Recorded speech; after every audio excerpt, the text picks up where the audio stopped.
त्यांच्या कृपादाने गतीचा विस्तार बाबाजी सद्गुरुदास सदुका ओम नमो ज्ञानेश्वर कर्म करता तुमचा उघडातलो पावन चालू चराचे ओम नमो जय वेद प्रतिपादे जय जय संस्कृती आत्मरूप देव तुझी गणेश भगवत मत प्रकाश मणी निवृत्तीदा स्वभाव तुझी सच्चिदानंद रूपाय विश्वपत्यादि हेतु तापत्रय विनाशाय श्री कृष्णाय वयम नमः करारविंदेन पदारविंदम मुखारविंदेन विन्वेषयन्तम वटस्य पत्रस्य पुटीचयानं बालमुकुंद मनसा स्मरामि श्री कृष्ण गोविंद हरे मुरारी हे नाथ नारायण वासुदेव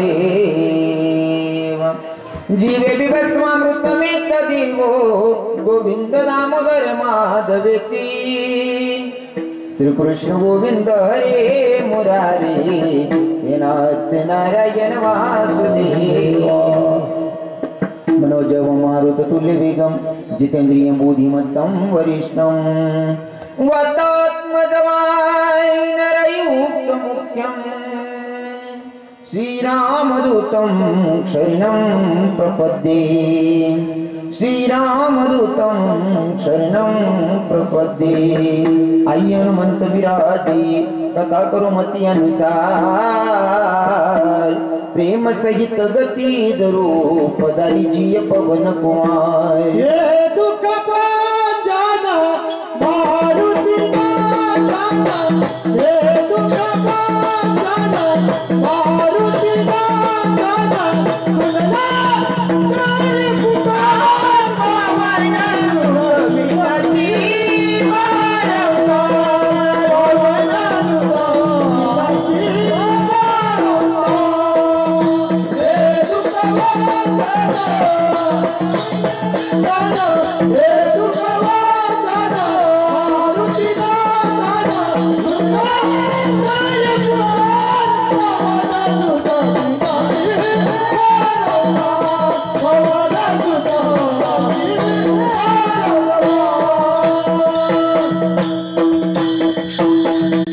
राधे तेरे चरणों की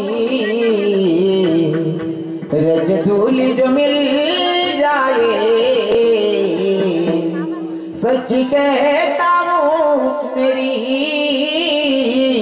तकदीर बदल जाए इरादे मेरे जीवन की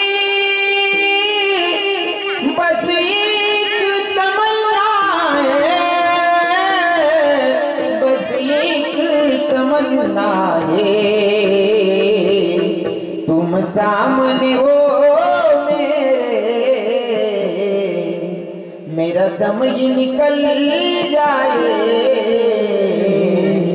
सच कहता हूँ राधे तकदीर बदल जाए राधे तकदीर बदल जाए सच में तकदीर बदल जाए। मी सध्या कीर्तन करतोय काना देशामध्ये आणि काना देशात जर कीर्तन करायचं असेल तर भगवंताच्या शब्दावर विश्वास ठेवूनच मी बोलतो सगळ्या गोष्टी। जसं की नारद महर्षींशी संवाद साधत असताना नारद महर्षींनी भगवंताला विचारलेला क्वेश्चन देवा जर मला तुझं दर्शन घ्यायचं असेल तुझी भेट घ्यायची असेल तर कुठं भेटणार आहे? देवाने सांगितलं होतं जिथं माझे भक्त गुणगान गातात ना तिथं माझी हजेरी असते। जिथं माझे भक्त माझं गुणगान गातात तिथं माझी हजेरी असते। म्हणजे जिथं कीर्तनाची जागा तिथं पांडुरंग उभा। कीर्तन चालू असेल तर पंढरीश पांडुरंग परमात्मा कीर्तनात येऊन हजेरी लावतो।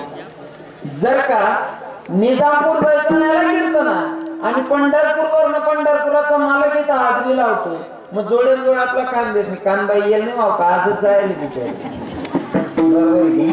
मग अर्ध्या मिनिटासाठी अशी तर कानबाई आपली आहेच खानदेशाची श्रीमंती पण इकडे आपल्या परिसरात वणीगडाची देवी म्हणजे अर्धपीठ सत्वाचं ठाणं ज्याला म्हणतो आपण नांदुरीगडाची देवी मग देवी पण आली असेल जर तिच्या परिसरात कीर्तन तर देवी आली नसेल का? पंढरपुराचा मालक जर इथं येतोय मग देवी आली नसेल का?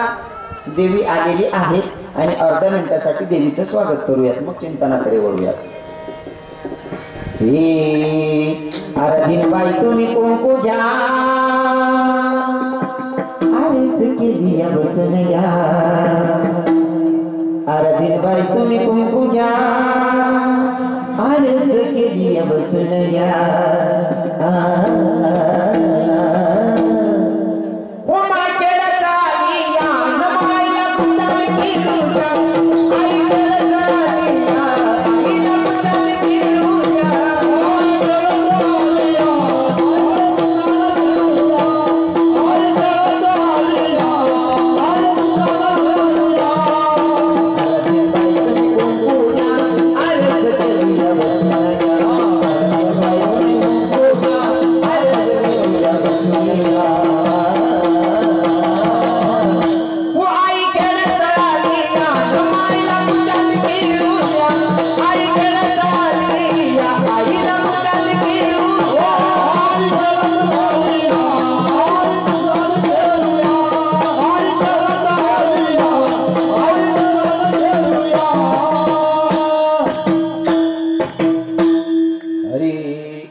संचिता वाचून करावे ते म्हणे समाधान म्हणून या मनी मानून खेदू म्हणावा गोविंद वेळोवेळा प्रस्तुत प्राप्तस्थळी प्राप्त प्रसंगी निवडलेला भंग जगद्गुरु जगद्वंदनी संत सम्राट देवमान्य संत वारकरी संप्रदायाच्या कळसस्थानी शोभणारे तुकोबराय महाराज आणि हो तुकोबराय महाराजांचा चार चरणाचा अभंग आज भगवंताच्या साधू संतांच्या तोमा माता पित्यांच्या सेवेसाठी निवडला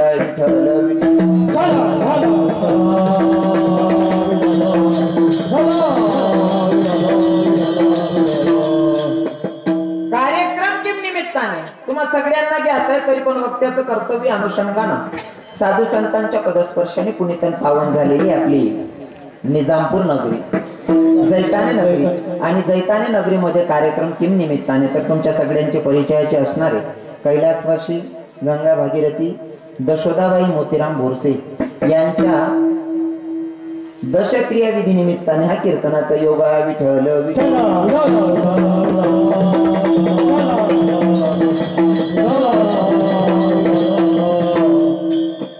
आजींना 3 मुलं आणि 1 मुलगी त्याच्यातून मोठा मुलगा म्हणजे कैलासवासी चैत्राम मोतीराम बोरसे कैलासवासी चैत्राम मोतीराम बोरसे दुसरे चिरंजीव आहे श्री आसाराम मोतीराम बोरसे आणि तिसरे चिरंजीव श्री शांतीलाल मोतीराम बोरसे मुलगी आहे बायजाबाई आनंदा बागुल असं हे परिवार आणि या परिवारातून आई गेल्या आई एवढ्या नशिबान आहेत की 95 वर्ष जगल्यात आई 95 वर्ष जगणं आताच्या काळाला एवढं सोपं नाही आहे आई 95 वर्ष जगल्या आता 35 वरीना पोऱ्यान तोंडकडे दाखवते त्याला असं वाटत बडा बाबा बड झाला पुऱ्या काय काय पुरा लंब खुशी जाणार 95 वर्ष जगले याच्यासाठी खानपेन सुद्धा चांगलं पाहिजे सगळी टेप पाहिजे वेळोवेळी सर्व गोष्टी बरोबर आहे की नाही हो असं काय बी खावानं काय बी प्यावानं त्यामुळे थोडी तर जगच माणूस तरुण भावांना सांगतो पहिले तर आयुष्य इतकं कमी झाले कधी कोणची गाडी कधी धडकल आणि कधी शेवटचा निरोप घेऊ काय सांगता येत नाही कोण कमीत कमी आपली शरीर संपत्ती सांभाळायची काय खायचं आणि काय नाही खायचं ही पण दक्षता घ्यायची आई 95 वर्ष जगल्या आईनं नातू पण तुम्ही देखील मग तिथलं बजेट ना बाहेर आजीने पंतू सुद्धा देखील ना बाकीना दारू पर झाले पूर्ण पुरी दखल भेटत नाही बाकीना हो आई नशिबान आहेत आईंना 3 मुलं त्याच्यातून एक दादा चालले गेले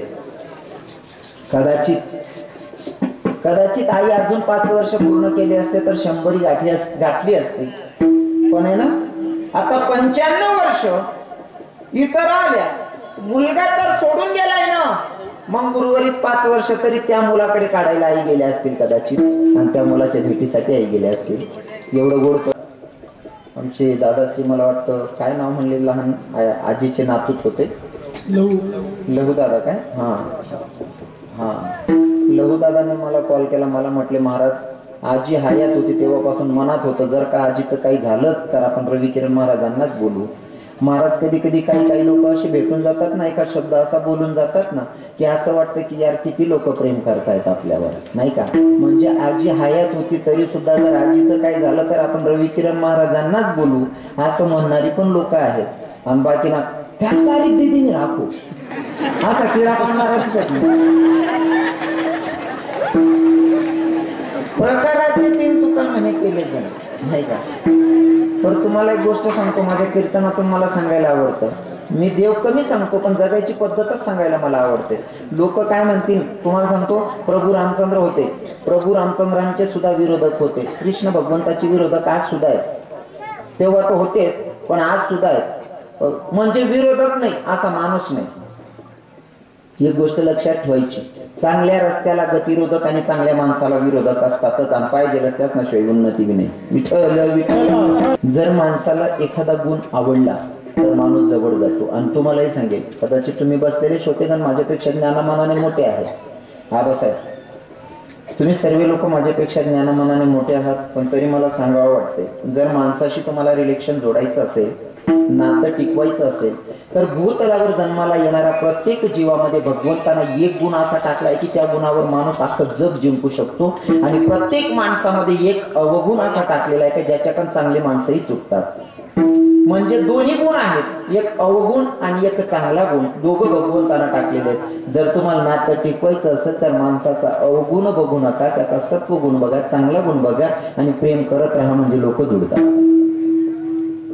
वाईट बघायची जर सवय पडून गेली तर माणूस चांगलं बघू शकत नाही.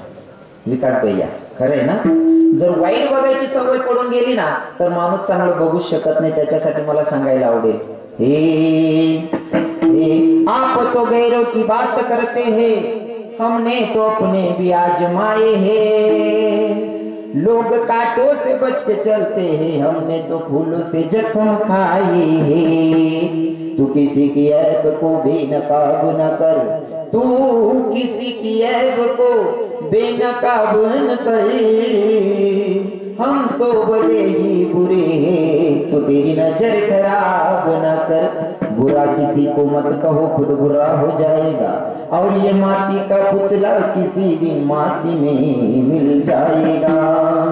बुरा देखन मैं गयो, बुरा मिला न को. जब घट भीतर देख लिया तो मुझसे बुरा नहीं को. जेव्हा आपण आपल्यालाच प्रश्न करतो, क्वेश्चन करतो ना, तर आपल्यापेक्षा वाईट जगात कोणीच नाही आहे. पण कधी स्वतःला एकदा आरशाच्या समोर उभं करायचं. दुसऱ्याचा जर दोष दिसत असेल, एकदा स्वतःला आरशाच्या समोर उभं करायचं आणि उभं राहून आपणच आपल्याला प्रश्न करायचा, आपली तेवढी लायकी आहे का की आपण समोरच्याचा दोष काढू शकतो. तरच दोष काढा. आपण काय तुकोबारायांचा कोण तुकोबार आहे? ज्यांची 65 लाखाची जहाबी लोकांना दान करावी ती तुकोबार आहे.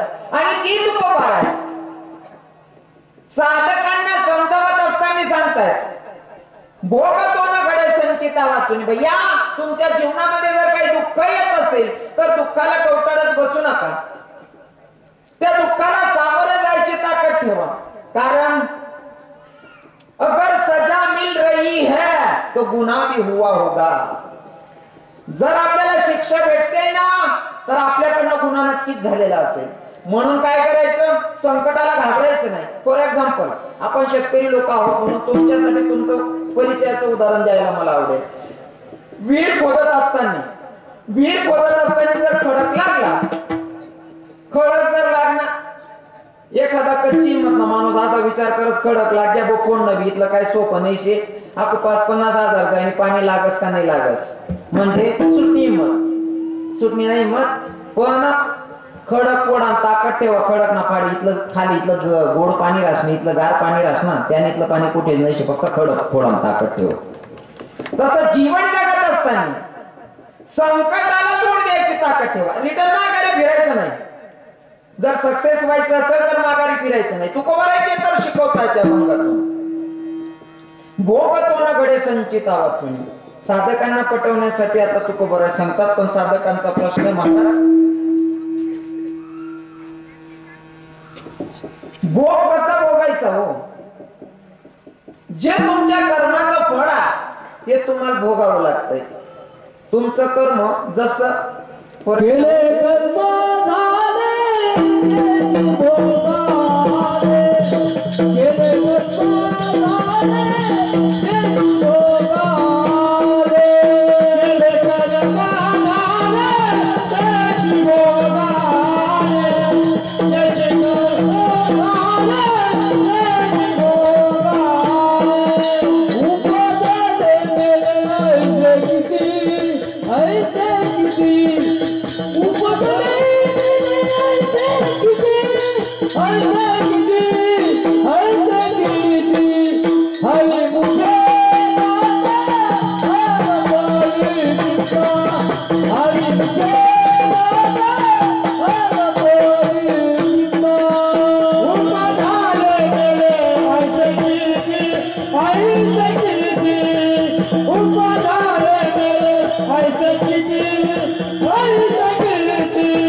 जे पेरणार आहे ते चुकवणार आहे. तुम्ही जर शेतात गेला, शेतामध्ये जर तुम्ही समजा येडाबाबू लावणार आणि आंबा तोडाव जाशात, भेटतील का? अशी तुम्ही जे पेरणार आहात ते चुकवणार आहे. काही काही लोकांना असं वाटत पाप करले हो, गंगा स्नान करले हो, थोडं पाप दवायला असतो. काय मत आहे तुमचं? काय मत आहे बाबा लोक, काका, तरुण भावांनो? आपण पाप केल्याच्या नंतर, गंगेत स्नान केल्याच्या नंतर पाप धुतलं जातं का दादासाहेब? माझी तुम्हाला काय मत आहे? पाप दवायचाच का? नाही ना? पण मी तुम्हाला सांगत पाप दवायचा. मला सवय नवरदेवी बिना आवडत नाही, नवरी बिना आवडत. तुम्ही तीर्थक्षेत्रावर स्नान केल्याच्या नंतर पाप धुतलं जातं. कोण? पाप धुतलं जाणार आहे ना. जर आमचे संत सांगत असतील, अरे तुम्ही गंगेमध्ये स्नान करायचं जाऊ द्या, नुसतं मुखातून तोंडाला नसतं गंगा गंगा जरी म्हणलं तरी पापाचा नाश होतो. बरोबर आहे की नाही? वाचे म्हणता गंगा गंगा सकळ पापे जाते. मुखाने नुसतं गंगा म्हणलं तरी पाप धुतलं जातं. मग स्नान केल्याच्या नंतर धुतलं जात नसेल का? धुतलं जातं, पाप धुतलं जातं. गंगामध्ये तुम्ही पाप धुवायचे, पण ते जर बाष्पीभवनद्वारे वातावरणात वर असते पाणी आणि ते पाप पडत पाणी मग वर जास आणि ज्यांना दाबवर बरोबर तिथलंच पाप पडत. जशी सावली साथ सोडत नाही ना, तसं आपलं कर्म आपली साथ सोडत नाही. सावली जशी साथ सोडत नाही तसं कर्म साथ सोडत नाही. म्हणून कर्म करत असताना जरा बारकाईनं तुमचं चांगलं करतो, पण वाईट कधीच करत नाही. भगवंत तुमचं जेवढं चांगलं करता येईल तेवढं चांगलं करायचा प्रयत्न करतो, वाईट कधीच करत नाही. आणि वाईट जर होत असेल तर ते आपल्या कर्मामुळे होतं. जसं कृष्ण भगवंताचा जन्म हा कंसाला मारण्यासाठीच होता, पण जोपर्यंत कंस बाल हत्या करत नाही तोपर्यंत कंसाला मारण्याचा अधिकार कृष्णालाही नव्हता. देवाला सुद्धा मारण्याचा अधिकार नाही, तर आपल्याला कोण मारणार आहे? पण आपलं कर्म, आपलंच पाप आपल्याला मारतंय. थोडक्यात मला सांगायला आवडेल, एका कसायच्या हातून गाय सुटली, गाय सैरावैरा धावते, कसायच्या हाती गाय लागत नाही. गाय सैरावैरा धावते, कसायच्या हाती गाय लागत नाही. आणि गाय अशी नदीच्या कोपऱ्यानं पळत होती. एक ब्राह्मण दादा गंगेवर स्नान करत होते. स्नान करणाऱ्या ब्राह्मणाकडे कसाई दादानं बघितलं, कसाई दादानं आवाज दिला, ब्राह्मण दादा माझ्याकडून गाय सुटली, ती गाय मला गावत नाही, तेवढी गाय द्या ना म्हणले धरून. आता ब्राह्मण दादा गंगेवर स्नान करत होते. स्नान करता करता उठले, गायीच्या समोर गेले. गायीच्या समोर गेले, दोघं हात आडवे केले. दोघं हात आडवे केले, गाय जागीच थांबली. दादा कसाई दादाने यावं, गायला धरावं, धरून घेऊन गेला. काय केलं असं खूप काय सांगायची गरज नाही, तुम्ही बसलेले श्रोते माझे मायबाप माझ्यापेक्षा हुशार आहात. कसाईनं गायला धरली, घरी घेऊन गेला. काय केलं असं? कापली असं आणि काढली असं. आता चला पुढे. एक वारकरी वारी करीत होता. वारी करीत असताना एकी गावी मुक्कामाला थांबला. एका गावी मुक्कामाला थांबल्याच्या नंतर एका स्त्रीने बघावं वारकरी बाबाला. वारकरी बाबाला बघितल्याच्या नंतर प्रश्न, बाबा कुणाकडे चाललात? काय नाही, लेकी पंढरपुराला चाललोय. बाबा तुम्ही पंढरपुराला चाललात? म्हणले हो बाई. मग बाबा असं करा ना, माझ्याकडे 2 घास जेवायला या ना. वारकरी म्हणतो बेटा पंक्तीत पण जेवायचं, तुझ्या घरी पण जेवायचं, तुझ्या घरीच येतो म्हणलेले की जेवायला. वारकरी बाबा घरी गेले जेवायला, जेवण वगैरे झालं, घरातून काढता पाय देतात तोपर्यंत त्या बाईने सांगितलं बाबा पुन्हा का चाललात? काय नाही की आता मंदिरावर झोपाया चाललो. बाबा तुम्ही मंदिरावर झोपणार आहात? म्हणले हो बाई. बाबा असं करा ना, मंदिरावर झोपण्यापेक्षा आम्ही घरामध्ये दोनच नवरा आणि बायको आहे म्हणले, तुम्ही पण इथं झोपा ना. वारकरी म्हणतो हरकत नाही, मंदिरावर झोपण्यापेक्षा तुझ्या घरी झोपतो बेटा. आता बाईनं काय केलं, दोघं नवरा बायकोंचं बेड आतल्या रूम मध्ये टाकलेलं आहे आणि वारकरी बाबाला पुढच्या रूम मध्ये बेड टाकलेला आहे. वारकरी बाबाला पुढच्या रूम मध्ये बेड टाकलेला आहे आणि दोघं नवरा बायको आतल्या रूम मध्ये झोपलेले आहेत. फक्त मला दृष्टांत सांगत असताना सिद्धांत पटवायचा आहे. काही लोकांनी याच्यातून वाईट घेऊ नये, वाईट काढू नये, कारण काही लोकांना सवय असते चांगल्यातून वाईट काढायची. काही लोकांना चांगल्यातून वाईट काढायची सवय असते, काही लोकांना वाईट मधनं पण चांगलं शोधायची सवय असते. जसं जर नजर चांगली असली ना, नजर जर दृष्टी चांगली असेल तर आपण किचड मध्ये कमळ बघू शकतो. नजरेत जर दोष असेल ना तर चंद्रात पण दाग दिसतो. बघायचं आपल्याला काय बघायचं,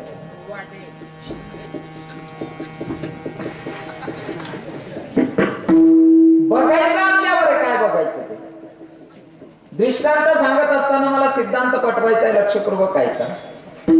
वारकरी बाबाला पुढच्या रूम मध्ये बेड टाकलेला, वारकरी बाबा झोपले. आई मध्यम रात्र बाई उठली वारकरी बाबाकडे आणि वारकरी बाबाला म्हणते वारकरी बाबा मग माझी इच्छा पूर्ण करा. वारकरी बाबा माझी इच्छा पूर्ण करा. वारकरी म्हणतो बाप्पा जेवणाला आणलंस, वाटत होतं पोरगी काय पारमार्थी का, मला झोपायला जागा दिली, वाटत होतं काही संस्कारी मुलगी आहे. पण बाई तुझ्या मनामध्ये एवढे घाण विचार आहेत. बाई आम्ही वैष्णव आहोत, आम्ही असली घाणेरडी कामं करत नाही, कारण आम्हाला तुकोबरायांची शिकवण आहे, जाई व तू माते न करी सायास आम्ही विष्णुदास आम्ही वैष्णव आहोत. आमच्यासाठी परस्त्री आमची माय आमची बहीण हे संस्कार आमचे आहेत. तुकोबरायांची शिकवण आहे. आणि तुम्हाला सांगतो पाया पडून माफी मागतो. काही लोकांना माझं बोलणं जरा जड जातं वयाच्या मानानं, पण मग सत्य बोलायला आपण घाबरत पण नाही. जर खरा माळकरी असेल, खरा वारकरी असेल, खरा वैष्णव असेल तर त्याच्या मनामध्ये परस्त्री बद्दल कधीच वाईट विचार येत नाही. खरा माळकरी असेल तर, खरा माळकरी असेल, खरा वैष्णव असेल, खरा टाळकरी असेल, खरा वारकरी असेल तर त्याच्या मनामध्ये परस्त्री बद्दल वाईट विचार येत नाही. आणि जर गळ्यात माळ असल्यावर जर परस्त्रीला वाईट नजरेनं बघत असेल तर तो खानदानी वारकरीच नाही. विठ्ठल जाई व तू माते न करी सायास आम्ही विष्णुदास तैसे नव्हे, आमच्यासाठी परस्त्री आमची माय आमची बहिणा. बाई म्हणतो वारकरी बाबा ज्ञानाच्या गोष्टी सांगू नका, माझी इच्छा पूर्ण करा. वारकरी म्हणतो असली घाणेरडी कामं आम्ही करतच नाही. वारकऱ्याचं लक्ष गेलं घरात, तिचा नवरा झोपलेला, बघितल्याच्या नंतर वारकऱ्याच्या मुखातून वाक्य निघाला काय बाई आहेस, तुझा नवरा घरात झोपला असल्यावर तुझ्या मनामध्ये असली घाणेरडी विचार आलीच कस काय? बाई म्हणते वारकरी बाबा तुम्हाला माझा नवरा दिसतोय होय. बाईने काढली कुऱ्हाड, नवरा झोपलेला आणि झोपेतच नवऱ्याला ठार केलं. नवऱ्याला झोपेतच ठार केलेलं आहे, नवऱ्याची खांडच केली. आता वारकरी बाबाला सांगते वारकरी बाबा आपल्याला आडवं येणारा घरात कोणीच नाही, माझा नवराही मरण पावलाय, आता तरी माझी इच्छा पूर्ण करा. वारकरी म्हणतो अरे अग्निदेवतेच्या समोर 7 फेरे घेतले, त्या नवऱ्याला झाली नाही, आमच्या सारख्या घाणेरडे विचार व्हायला नवऱ्यालाच मारलं. आता म्हणते वारकरी बाबा आपल्याला आडवं येणारा कोणीच नाही म्हणले, आता तरी माझी इच्छा पूर्ण करा. वारकरी म्हणतो बाप्पा अग्निदेवतेच्या समोर 7 फेरे घेतले, त्या नवऱ्याला झाली नाही, आमच्या सारख्यांबद्दल काय चांगला विचार करणार म्हणले. बाई असली घाणेरडी कामं आम्ही करत नाही. बाई म्हणते आता तर नवराही गेला आणि वारकरी इच्छा पूर्ण करत नाही, आता काय करायचं? मग थोडं थैमान गाजवलं बाईनं, आवाज दिला मध्यरात्र, आवाज दिला काका बाबा मामांची वाचवा वाचवा वाचवा म्हणतात. गावातील लोक जमा झाली. बेटा काय झालं? म्हणले काय नाही काका, या वारकरी बाबानं माझ्या आगीवर हात टाकायचा प्रयत्न केला, माझा नवरा मला वाचवायला आला, तर या वारकरी बाबानं माझ्या नवऱ्याला सुद्धा जीव ठार मारलेला. ठरवतं का ते माय हो? ठरवतं का? पण कधी कधी माणूस कितीही प्रामाणिक असला तरी त्याच्यावर खोटा येऊ शकतो. कारण शास्त्र वाचल्याच्या नंतर, हो चिंतन ऐकल्याच्या नंतर आपल्याला कळतं. जसं की आपला गाय बैल चालतस ना, गाय ना बैल ना असा खुर उमटतस ना खुऱ्यात, त्यांना मग पाणी साचेल रास. त्या गायच्या खुरीमध्ये पाणी साचलेलं आहे आणि साचलेल्या पाणीमध्ये जर तुम्ही चंद्र बघून घेतला ना, तुम्ही कितीही प्रामाणिक असला तरी तुमच्यावर खोटा आड येऊ शकतो असं शास्त्र सांगतं. साचलेल्या पाण्यामध्ये चंद्रमाचं दर्शन झालं म्हणजे तुमच्यावर खोटा आड येऊ शकतो. माझा जगाचा मालक कृष्णावर सुद्धा असं म्हणतात म्हणे चोरण्याचा आळ आला होता. मग तुमचं माझं काय घेऊन बसलो? वारकरी बाबा म्हणतो आता सगळे बाईच ऐकतील, माझं कोण ऐकणार आहे जी खरं आहे ते? कोणी ऐकायला तयार नाही, सगळी लोक बोलत होते अरे कसला वारकरी या, तुझ्या मनामध्ये परस्त्री बद्दल एवढे घाण विचार आहेत. कुणी म्हणतो याला जाळून टाका, कुणी म्हणतो मारून टाका, कुणी म्हणतो गळफास लावा. एक सुज्ञ बाबा होते, ते आले, अरे असं काही करू नका, हा वारकरी आहे ना, याच्या मनामध्ये परस्त्री बद्दल वाईट विचार आले ना, एक काम करा, याचे दोघं हात तोडा आणि याला मोकळं करा. याला बघून कोणता दुसरा वारकरी घाणेरडी कामं करणार नाही म्हणले, याचे हात तोडून याला मोकळं करा. वारकऱ्याला चौकात मानले, दोघं हात तोडले, दोघं हात तोडले, वारकरीला मोकळं केलं. आता वारकरीनं पंढरपुराचा मार्ग धरलाय, पंढरपुराचा मार्ग धरलाय, भगवंताचं नामचिंतन करतोय. आणि तुम्हाला सांगू का, संतांवर जेव्हा जेव्हा अन्याय झालाय ना, तर लोकांशी भांडण नाही केलं, सरळ सरळ डायरेक्ट देवाशी भांडण, नाही का, देवाशी भांडण. वारकरीनं पंढरपुराचा मार्ग धरला, पंढरपुरात प्रवेश केला, जगाच्या मालकाचं दर्शन घेतलं. दर्शन घेतल्याच्या नंतर डोळ्यातून गडगड अश्रू वाहत होते. देवालाच प्रश्न केला, देवा अरे तुझ्यासाठी वारी करणाऱ्याला, तुझ्यासाठी भजन करणाऱ्याला, तुझ्यासाठी टाळी वाजवणाऱ्याला जर हात गमवावे लागत असतील तर तुला करुणावंत दयावंत कोण म्हणणारे, जगाच्या मालका सांगणारे पांडुरंगा, तुझ्यासाठी जो भक्त टाळी वाजवतो, जो भक्त तुझ्यासाठी पायवारी करतो, जो तुझं गुणगान गातो, त्या भक्ताला जर हात गमवावे लागत असतील तर तुला करुणावंत दयावंत कोण म्हणणार आहे, जगाच्या मालका सांग ना. तेव्हा माझ्या भगवंतानं सांगितलं, वारकरी बाबा मी कधीच कोणावर अन्याय करत नाही, अत्याचार करत नाही, हे तुमचं कर्म तुम्हाला भोगावं लागतं. म्हणजे कसं देवा, हे तुमचं कर्म तुम्हाला भोगावं लागतं. म्हणजे देवा कसं, अहो मागच्या जन्मामध्ये तुम्ही शुद्ध ब्राह्मण होते का, कसाच्या आतून गाय सुटली, गाय सैरावरला धावत होती, कसायला गाय सापडत नाही, तुम्ही गंगेवर स्नान करत होते म्हणून तुम्हाला कसाई दादाने आवाज दिला की ब्राह्मण दादा माझ्याकडून गाय सुटली, मला ती सापडत नाहीये, धावत नाही, तेवढी गाय धरून द्या ना. तुम्ही काय केलं, गाय जीव घेऊन पडत होती, तुम्ही तिच्या समोर जाऊन दोघं हात आडवे केले. मागच्या जन्मामध्ये या हातांमुळे गायला जीव गमवावा लागला, म्हणून तुम्हाला या जन्मामध्ये हात गमवावे लागले. भगवंताच्या बोलणं ऐकून, भगवंताचं बोलणं ऐकून वारकऱ्याच्या डोळ्यात अश्रू होते. वारकऱ्यांना सांगितलं, देवा माझा पुन्हा माझ्या लक्षात आला रे, माझा कर्माचं फळ मला भेटलं, मला मान्य. पण देवा तिचा नवरा तर गप गुमान झोपला होता ना, त्याचा काय अपराध होता बिचाऱ्याचा.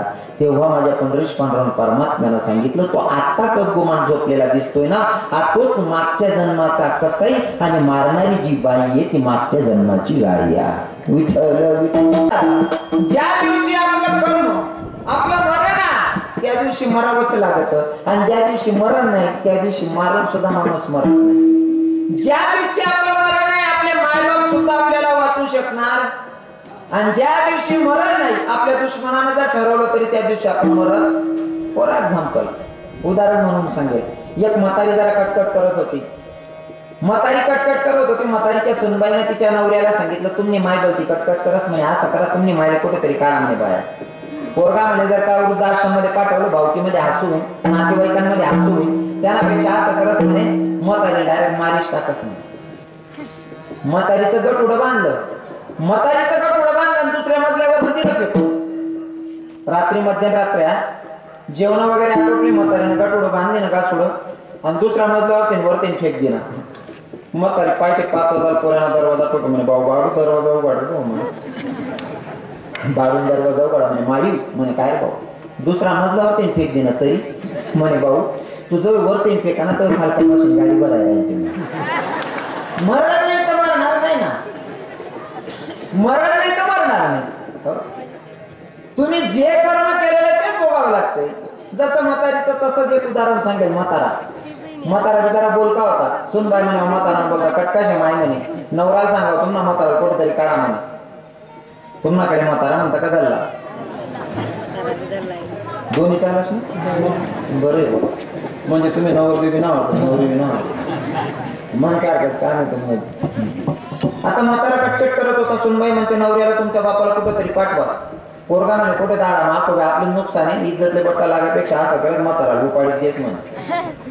4 व्हीलर गाडीमध्ये बसवलं, बापाला सांगितलं पप्पा तुम्हाला तीर्थक्षेत्रावर स्नान करायला घेऊन जायचंय. बापाला गाडीमध्ये बसवलं, बसवल्याच्या नंतर घेऊन जातोय बापाला गंगा स्नानसाठी, बापाला घेऊन जातोय म्हणून सांगितलं. बापाचा हात धरला, गंगेवर घेऊन गेला, गुडघाला पाणी लागलं, भाऊ म्हणे बसू पहाटे, नाही म्हणे पप्पा पुढे चला म्हणे. गुडघाना पाणी कंबरला लागायला लागले म्हणे, भाऊ आठ बसू का, नाही म्हणे पप्पा पुढे चला. कंबर पाडी आते छातीला कोणी गी म्हणे भाऊ रे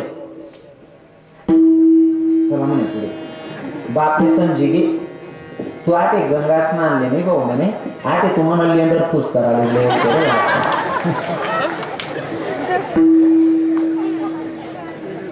पवन ध्यान नाही रे तू आटे उपाडी दिशी म्हणे दादा तू मला इथं आणलंय ना पाण्यामध्ये सोडण्यासाठी मला मारण्यासाठी आणलंय ना पोरगा म्हणे हो पर बेटा एक काम कर म्हणे काय मला मारायचं आहे ना म्हणे हो मग जागा बदलून टाक म्हणे पप्पा मरायचं तर इथं पण आणि जागा बदलल्याच्या नंतर पण मरायचं जे मग इथं मरायला तुम्हाला काय अडचण आहे बापानं सांगितलं लेका मला मारून टाक पण विनंती आहे कमीत कमी जागा तरी बदल म्हणे पप्पा मरायचं इथं पण आणि जागा बदलून पण मरायचं जे मग जागा बदलायची कशासाठी तेव्हा बापानं सांगितलं बेटा तू जागा बदल रे का कारण या जागेवर मी माझ्या बापाला सोडून गेलोय तू कमीत कमी जागा तरी बदल तुम्ही जे पेरणार आहात ना तेच उगवणार आहे म्हणून सगळ्या गोष्टी सावधगिरीने कर्म करायचं पहिला दृष्टांत सांगितला साधू संतांचा जे पेरणार आहे तेच उगवणार आहे कर्म कधी साथ सोडत नाही हो पहिला दृष्टांत संतांचा दुसरा आपण संसारी लोकांचा आता तिसरा स्वतः जगाचा मालक तो न्यायाधीश आहे त्याच्या हातामध्ये त्याने ठरवलं तो काही चक्र फिरवू शकतो पण त्याने स्वतःचंही कर्म भोगून घेतलंय का ते ऐकण्यासाठी तुम्हाला सांगेल पण भजन करा विठ्ठल का तर तो स्वतःलाही सोडत नाही 2 मिनिटात पटकेल ऐका जेव्हा भगवंतांनी जर धामाला जायच्या आधी उमर वृक्षाच्या खाली कोंडलेले आहेत आणि भगवंताच्या पायात आली होती भगवंताच्या पायाला पद्म होतं आणि भगवंताच्या पायाला जे पद्म होतं ते पद्म चकाकत होतं एक शिकारीसाठी बसलेला शिकारीला असं वाटलं तो चकाकणारा पद्म नाही तर तो प्राण्याचा पक्षाचा डोळा जसा का बाण सोडला भगवंताच्या पायाला भगवंताचा अंगुष्ठातच मरण होतं आता भगवंताचा टहादिशी आवाज त्या पारधीच्या कानी पडला शिकारीच्या कानी पडला शिकारी सैरावैरा धावत आल्याच्या नंतर शिकारीनं सांगितलं अरे आपण प्राण्याला पक्षाला नाही आपण तर देवालाच बाण मारलाय कृष्ण भगवंताला भगवंताच्या जवळ गेला तो पारधी रडायला लागला म्हणले देवा तुम्हाला मारण्यासाठी नव्हता बाण सोडलेला हो देवा तुम्हाला मारण्यासाठी नव्हता बाण सोडलेला मला असं वाटलं तुमचा पायाचा पद्म चकाकत होता मला वाटलं पण प्राण्याचा पक्षाचा डोळा चकाकतोय म्हणून मी बाण सोडलेला होता तेव्हा माझ्या भगवंताना त्या शिकारीला जवळ घेतलं डोक्यावर हात फिरवलं सांगितलं शिकारी दादा या तुमची चूक नाही हे माझं कर्म आहे मला भोगून घ्यावं लागणार आहे कारण ते मलाही सुटणार नाही मलाही चुकणार नाही म्हणे कसं देवा अरे हे माझं कर्म आहे तुझ्या हातूनच माझं मरण होतं म्हणे कसं काय कारण मागच्या जन्मामध्ये जेव्हा मी राम होतो तेव्हा तू वाली होता आणि वालीला मारत असताना देवानं कसा मारला होता बाण लपून बाण मारला होता मागच्या जन्मामध्ये मी तुला लपून बाण मारलेला म्हणून या जन्मामध्ये तू मला लपून बाण मारतोय केले कर्म झाले जीवनामध्ये सर्दी साथ सोडतात पण तुमचं कर्म सावली जशी साथ सोडत नाही तसं कर्म साथ सोडत नाही म्हणून तर तो कोबारा ठामपणे सांगतात की भोगावाच लागतो अभंगाच्या प्रथम